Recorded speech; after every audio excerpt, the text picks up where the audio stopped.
자기도 그렇게 해보았는데 위장병만 생기는 바람에 아직도 고생한다는 말도 하고 책상에 오래 앉아 있다 보니 요통만 생겼다고 하기도 하며 돈을 잃으면 조금 잃은 것이요. 명예를 잃으면 많이 잃은 것이요. 그러나 건강을 잃으면 전부 잃은 것이다라고 강조하면서 역시 건강이 최고라고 말한다.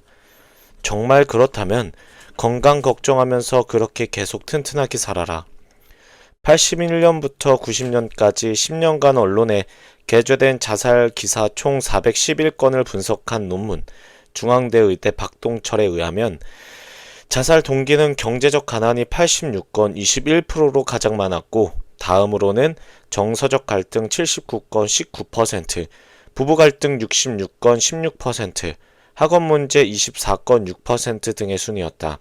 또 자살의 심리적 원인은 절망 및 고독감 117건 29%, 열등감 52건 13%, 갈등 상황 도피 47건 11%의 순으로 조사됐다. 연령층별 자살률은 20대가 가장 높고 다음으로는 30대, 10대의 순으로 나타났으며 남자가 여자보다 2배가량 많았다. 그로부터 10여 년이 지난 뒤 통계청이 내놓은 99년 한국인의 사망 원인 분석에서도 자살자는 10대에서 30대에 집중되는 현상을 보였고 그들 세대에서 자살은 교통사고 다음에 최대 사망 원인으로 나타났다. 즉 자살자들은 젊고 싱싱한 건강한 10대에서 30대 중에서 가장 많이 나오며 건강 상실이 동기가 되어 자살하는 사람은 많지 않음을 알 수 있다. 이거 좀 이상하지 않은가? 흔히 사람들은 건강을 잃으면 모든 것을 잃는다고 하고 모든 것을 잃는다면 당연히 절망하여 자살할 것 같은데 그런 이유로 인해 자살하는 사람들보다는 건강하고 탱탱한 몸을 갖고 있음에도 살고 싶어 하지 않는 사람들이 대다수라는 사실 말이다. 건강하면 모든 것을 다 가지고 있는 것이나 다름없는데도 왜들 그렇게 죽으려고 하는 것일까? 몸이 건강하다고 해서 모든 것을 다 갖고 되어 고민 끝, 절망 끝, 행복 시작이 되는 것은 아니기 때문 아닌가? 어느 독자에게 프로 과외 선생이 되는 쪽으로 삶의 방향 전환을 권유했던 적이 있다. 미래를 미리 계산하지 마라. 53쪽에서 참조해봐라.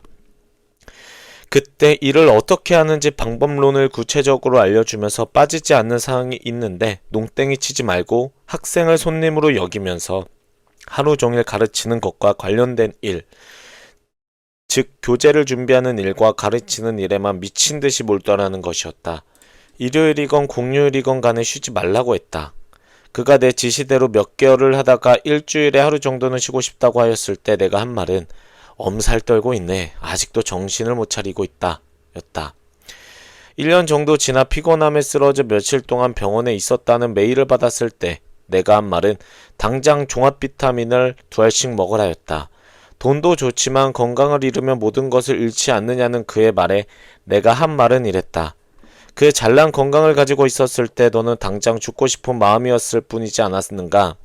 자살하는 사람들 중 99%는 건강한 몸을 갖고 있으면서도 스스로 목숨을 끊는다. 그러니 개소리 말고 밥이나 철저하게 제때 찾아 먹어라. 차가운 샌드위치라도 제때 먹기만 하면 죽지 않는다. 내가 그에게 한 달에 하루는 푹 쉬어도 좋다. 일주일에 하루가 아니다. 고 한 시기는 그의 예금액이 2억 원을 넘어가기 시작했을 때였는데 메일을 주고받는 지 2년이 채 안 된 시기였다. 세계보건기구는 건강을 신체적으로 병이 없는 상태이면서 정신적, 사회적으로도 안녕인 상태라고 정의한다. 몸 건강한 노숙자는 정신적, 사회적으로 안정한 상태는 아니므로 건강한 사람이라고는 말할 수 없다. 그저 하나, 튼튼하다고 건강한 것은 아니란 말이다. 정신적, 사회적으로 안녕한 상태가 아니면 육체적 건강은 위협을 받는다.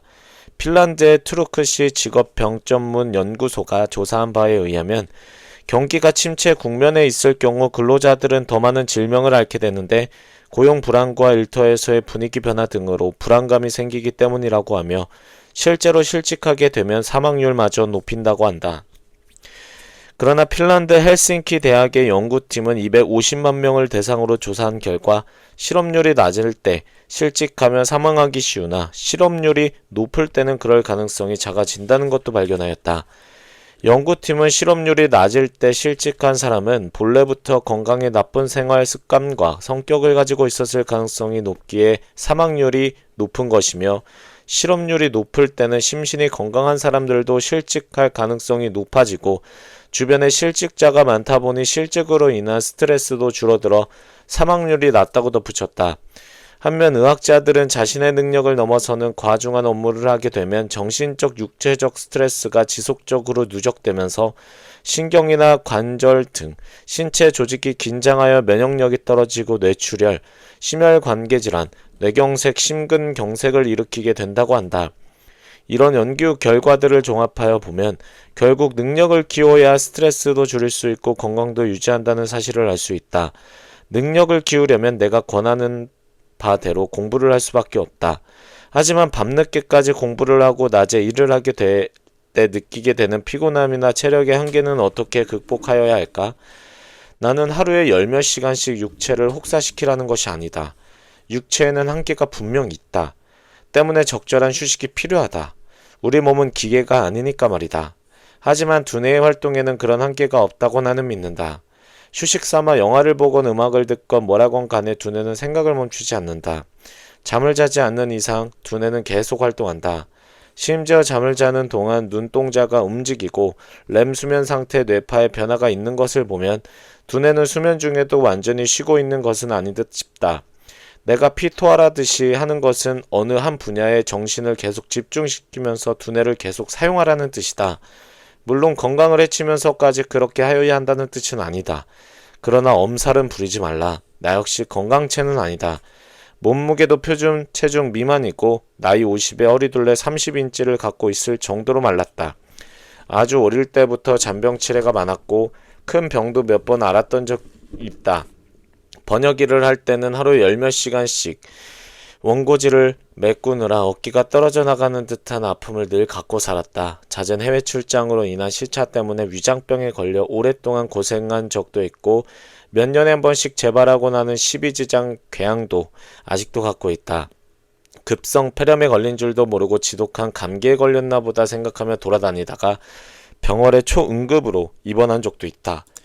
심한 목 디스크로 고생하기도 했었다. 아프리카 깊은 산속에서 어깨에 벌레 물린 물집 같은 것이 생겨 대수롭지 않게 여겼는데 엄청 아파 고생한 적도 있다. 나중에 한국에 돌아와 진찰을 받아보니 대상포진이라는 병이었다. 게다가 뭔가를 만드는 것을 좋아하는 취미가 있다 보니 파편이 눈에 들어가는 바람에 거의 실명위기 직전까지 간 적도 있다. 하지만 나도 늙어간다. 30대만 하더라도 코를 골거나 이를 갈거나 방귀를 뀌지 않았는데 지금은 이를 갈거나 코를 골 때도 많다고 하며 가끔 저녁에 방구도 뿡뿡 끼는 것을 보면 몸이 확실히 예전과 같진 않다. 내가 20대부터 40대 초까지 열심히 일을 하면서 한편으로 계속 뭔가를 읽고 배워나갈 수 있었던 것은 신체 리듬을 유지하였기 때문이다. 한창 일하였던 시기에는 취미 생활을 위해 몸을 많이 사용하는 것을 극도로 꺼려하였는데 그 다음 날의 컨디션을 유지하기 위함이었다. 오늘 밤에 읽어야 할 책이 있다면 나는 절대 술을 마시지 않는다. 새벽까지 술을 마심으로써 다음날 엉망이 된 경우도 있었지만 그런 경우는 10년에 한 번 정도일 뿐이었다. 내가 제일 싫어하는 직원들은 술을 통제하지 못하고 마셔대는 사람들, 교회에서 철야 예배를 마치고 출근하는 사람들, 일요일에 등산이니 뭐니 하면서 몸을 극도로 사용한 뒤 월요일에 출근하는 사람들이었다. 나는 육체의 리듬을 깨는 일은 토요일에 할 것을 권유한다.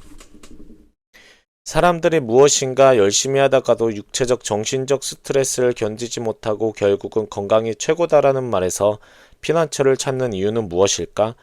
우선 그 노력의 결과가 즉각 가시적으로 나타나지 않기에 기쁨을 즉시 느끼지 못하기 때문이다. 예컨대 학생의 경우 죽어라고 공부한 결과 몇 개월 후 치른 시험에서 성적이 쑥 올라가게 되면 그때부터는 신이 나서 누가 뭐라고 하건 간에 공부하게 되고 자기가 공부한 것에 대한 나름대로의 깨달음도 얻는다. 그러나 그렇게 노력하였음에도 불구하고 성적의 변화가 없었다면 노력할 마음은 사라지고 오히려 육체적 정신적 스트레스에 시달리게 되면서 소화가 안 된다느니 등등 갖가지 질병을 달고 다니게 된다. 사람들이 노력을 열심히 하지 못하는 이유는 역시 비슷하다. 몇 개월을 열심히 해보아도 수입이 즉각 느는 것도 아니고 남들이 알아주는 것도 아니다. 가시적 효과가 바로 나타나지 않으니 필요성을 느끼지 못하며 결국 실증만 느끼게 된다.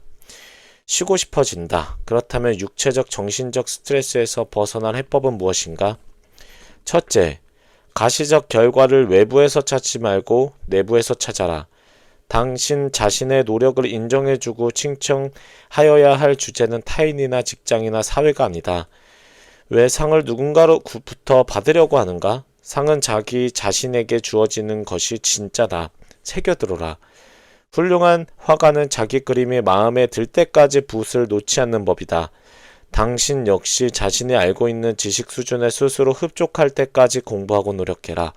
스스로 얻게 되는 뿌듯함, 내가 여기까지 알게 되었구나 하는 벅찬 기쁨, 이런 것들을 소중히 여길 때 스트레스는 사라진다.